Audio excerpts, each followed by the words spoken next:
vous salue tous dans le précieux nom de notre Seigneur et Sauveur Jésus-Christ. Lisons ensemble Tite 2, versets 11 à 12.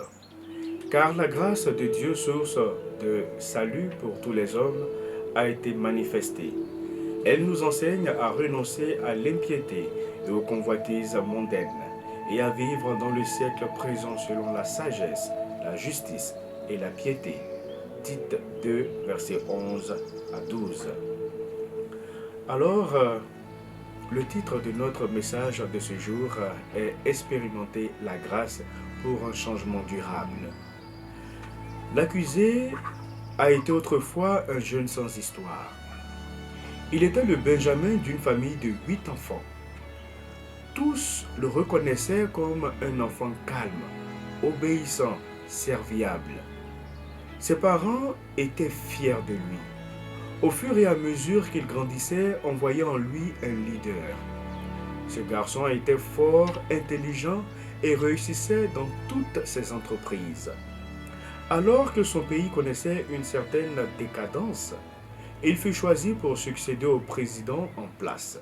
Mais ce dernier ne voulut pas quitter son fauteuil. Le nouveau président choisi pouvait prendre par la force la place qui lui revenait de droit.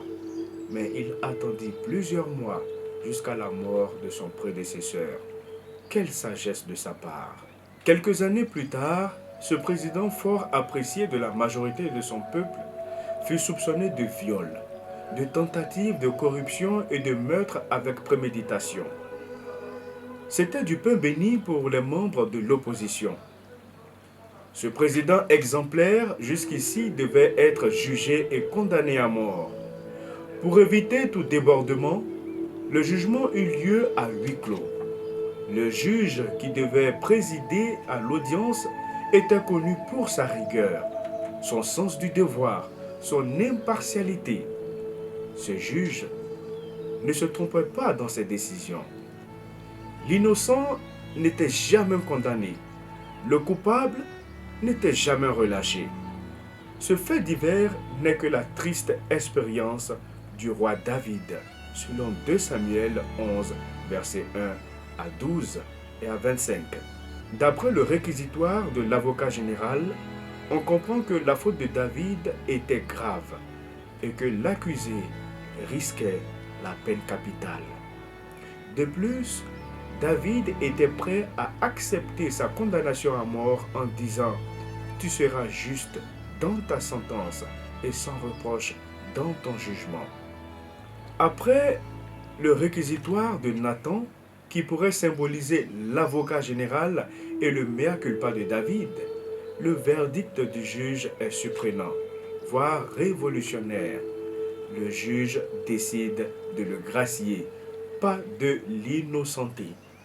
Nous découvrons ici la force de la grâce de Dieu qui ouvre devant le pécheur repentant un chemin d'espérance et lui donne d'expérimenter un changement durable selon ce que déclare l'apôtre Paul. Car la grâce de Dieu, source de salut pour tous les hommes, a été manifestée.